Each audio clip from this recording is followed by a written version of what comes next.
Welcome welcome welcome cook with নাসিমাতে সবাইকে আবারও একবার ওয়েলকাম। প্রতিদিনের মতো আজকের আবারও চলে এলাম নতুন আরও একটি রেসিপি নিয়ে আপনাদের সামনে। এখন রমজান মাস চলছে, ঈদ তো প্রায় এসে গেল। তো ঈদের সময় বাজার থেকে লাচ্ছা সেমাই না কিনে বাড়িতেই তৈরি করে নিতে পারেন লাচ্ছা সেমাই।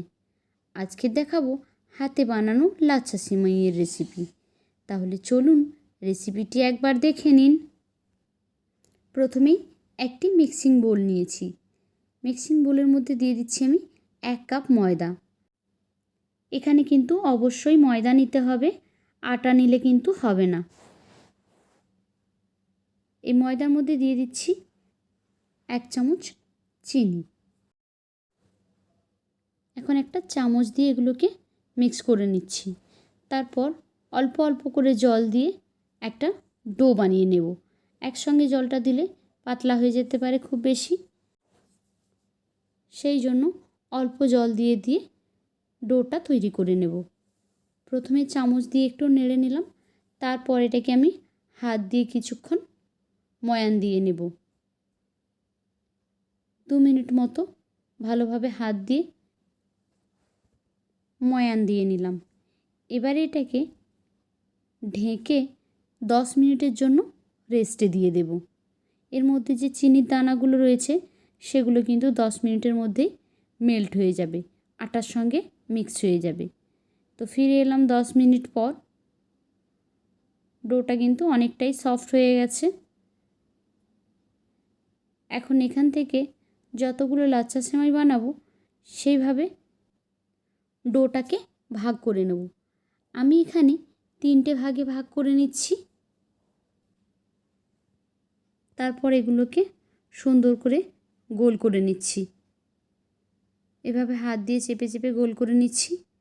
নিয়ে একটা প্লেটের উপরে রেখে এটাকেও আমরা রেস্টে দিয়ে দেব 10 মিনিটের জন্য।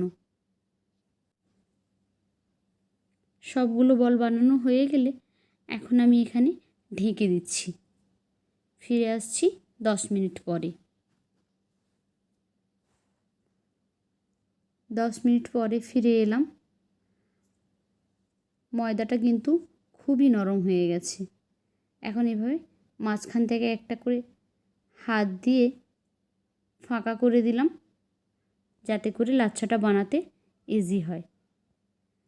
এখন আমি একটা মিক্সিং বোল নিয়ে নিয়েছি, তার মধ্যে দিয়ে দিচ্ছি আমি 1/4 কাপ সাদা তেল। সেই সঙ্গে দিয়ে দিচ্ছি কিছুটা পরিমাণ মেল্টেড বাটার। এখন এর মধ্যে দিয়ে দিচ্ছি আমি 1 টেবিল চামচ মতো কর্নফ্লাওয়ার। একটা চামচ দিয়ে সমস্ত উপকরণগুলোকে খুব ভালোভাবে মিক্স করে নিচ্ছি, যাতে করে এর মধ্যে কোনো রকমের কোনো লাম্পস না থাকে। তেল, বাটার আর কর্নফ্লাওয়ারটাকে এভাবে একসঙ্গে মিলিয়ে নিলাম। এখন যে ময়দার ডোগুলো আমরা তৈরি করেছিলাম সেই ডোগুলো একটা একটা করে এই মিক্সারের মধ্যে দিয়ে দেব। সব ডোগুলো দেওয়া হয়ে গেলে এখন এটা ঢেকে 30 মিনিটের জন্য রেস্টে দিয়ে দেব। ফিরে এলাম 30 মিনিট পর। এখন ডোটা ভীষণই নরম হয়ে গেছে। এইভাবে হাত দিয়ে টেনে শুধু ভাঁজ ভাঁজ করে দিচ্ছি। দেখুন, একটার সঙ্গে আরেকটা করে ভাঁজ করে দিচ্ছি। এইভাবে আস্তে আস্তে করে যত ভাঁজ দিতে থাকবেন তত কিন্তু এটা সরু সুতোর মতো হয়ে যাবে, আর এটাই কিন্তু লাচ্ছা তৈরি হয়ে যাবে খুব সুন্দরভাবে। তবে সঙ্গে সঙ্গে করবেন না, কিছুক্ষণ পরে পরে এই কাজটা করতে থাকবেন। যদি অনেকগুলো বানান তাহলে খুবই ভালো হবে। একটা সাইড থেকে করে আস্তে আস্তে আরেকটা সাইড রেডি হয়ে যাবে। না হলে এটা একটু শক্ত থাকে, তো একটু সময় নিয়ে নিয়ে করলে অনেক বেশি সরু সরু হয়ে যাবে। এটা কন্টিনিউ এভাবে ভাঁজ করে করে এটাকে রেডি করে নেব। 10 থেকে 15 ভার এভাবে ঘুরিয়ে নিতে হবে, তাহলে লাচ্ছাটা অনেক সরু সরু তৈরি হবে, না হলে মোটা মোটা থেকে যাবে। এখন একটা প্লেটের উপরে নিয়ে এভাবে আমি হাত দিয়ে প্রেস করে একটু চ্যাপটা করে দিচ্ছি। যতক্ষণে আমি এটা রেডি করছিলাম ততক্ষণে গ্যাসে কিন্তু আমি একটি কড়াই বসিয়ে দিয়েছি তেল দিয়ে।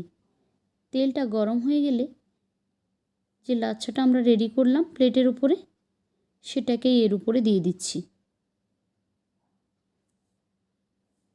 প্রথম অবস্থায় এগুলো একটু জড়িয়ে থাকে, তাই চেষ্টা করবেন একটা কাঁটা চামচ দিয়ে এভাবে একটু ছাড়িয়ে দিতে, তাহলে লেয়ারগুলো খুলে খুলে আসবে। লেয়ারগুলো খুলে গেলে একটা সাইড আস্তে আস্তে করে লাল হয়ে আসবে, তখন আমাদেরকে এটাকে উল্টে দিতে হবে। উল্টে পাল্টে এটাকে সুন্দর করে ভেজে নিতে হবে, তবে গ্যাসের ফ্লেমটা লো রাখবেন, তাহলে ভেতর থেকে এটা খুব ক্রিস্পি হবে। হাই ফ্লেমে দিলে এটা তাড়াতাড়ি পুড়ে যাবে। যদিও অনেক সরু সরু, তাড়াতাড়ি হয়ে যাবে। একটা সাইড হয়ে গেছে, আমি আরেকটা সাইড উল্টে দিলাম। তারপর এটাকে এবার তুলে নেব। একটা সাইড হয়ে গেলে আরেকটা সাইড হতে খুব বেশি সময় লাগবে না, অনেক তাড়াতাড়ি হয়ে যাবে। তো এটাকে আমি উঠিয়ে নিলাম। একই রকমভাবে সবগুলো এখানে তৈরি করে নেব। তো কেমন লাগলো আজকের আমার এই রেসিপি? যদি ভালো লেগে থাকে তাহলে লাইক, কমেন্ট অ্যান্ড শেয়ার করবেন। আর এমনই সহজ সরল রেসিপি পেতে আমার চ্যানেলটিকে সাবস্ক্রাইব করে বেল আইকনে ক্লিক করে নোটিফিকেশন অন করে দেবেন। তাহলে যখনই আমি কোনো নতুন ভিডিও আপলোড করব, সেই ভিডিও সবার আগে পৌঁছে যাবে আপনাদের ফোনে। তো আজকের মতো এই পর্যন্ত। ফিরে আসবো আগামীকাল নতুন আরও একটি ভিডিও নিয়ে। ততক্ষণ সবাই ভালো থাকুন। টাটা।